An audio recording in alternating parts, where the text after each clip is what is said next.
এলাকার প্রতিনিধি যদি সৎ হন, ভালো লোক হন, তাহলে এলাকা উন্নত এবং আধুনিক হইতে সময় বেশি লাগে না। আমি এই মুহূর্তে আছি দেবিদ্বার উপজেলার গোপালনগর গ্রামে। আর এই রাস্তাটি সিম্বি থেকে রসুলপুর বাজার যাওয়ার রাস্তা। তো হাসনাত আবদুল্লাহর এলাকা এগুলা দেবিদ্বার। তো হাসনাত আবদুল্লাহ এমপি হওয়ার পরই কিন্তু এই রাস্তাটার কাজ ধরে ফেলছে। শুধু কাজ ধরে ফেলছে, রিপেয়ারিং করবে এরকমটা না। আপনারা দেখতে পাচ্ছেন যে এই যে দুই পাশ দিয়ে প্রায় আরও 5 ফিট করে রাস্তা বাড়াইতেছে।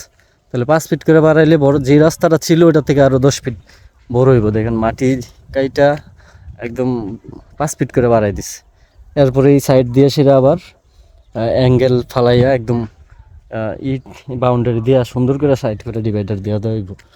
তো আসলে সৎ মানুষ যদি প্রতিনিধি হয়, নেতৃত্ব দেওয়ার হয়, আসলে এলাকা উন্নত হতে, দেশ উন্নত হতে সময় বেশি লাগে না।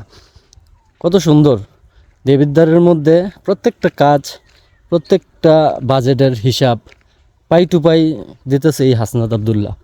হাসনাত আবদুল্লাহ যেরকম কাজ পাইতেছে সবগুলা কাজ করতেছে, একটা টাকা মাইরা খাওয়ার কোনো ইয়া নাই, ধান্দা নাই।